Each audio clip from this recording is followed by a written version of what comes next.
အလွှဲလေးပဲရိုက်ပါပေါ့ပေါ့ပါပေါ့အလွှဲလေးပေါ့ဘလုံးလေးကို clean လေးထိပြီးတော့လွှဲသွားပဲပုံစံလေးကော်ဒီကိုတက်တောင့်တက်တာလေး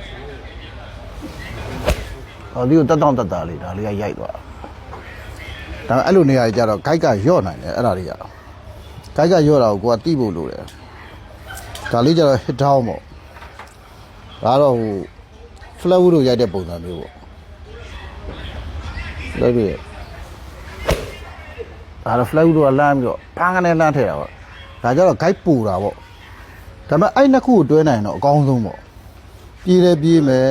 လွှဲလို့လဲကောင်းမယ်ငြိမ်သွားတာပေါ့အေးကုန်းနိုင်ဘူးလားဒါကြတော့ရိုက်လဲရိုက်မယ်လွှဲလဲလွှဲမယ်ဒါတော့ရိုက်လဲရိုက်မယ်လွှဲလဲလွှဲမယ်ဟယ်လို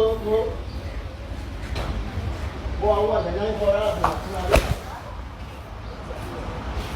ဒါကြတော့ပုံမှန်ထက်ပူပြေးသွားတာပေါ့ရိုက်လဲရိုက်လွှဲလဲလွှဲကြတော့စုံသွားတာပေါ့အားလုံး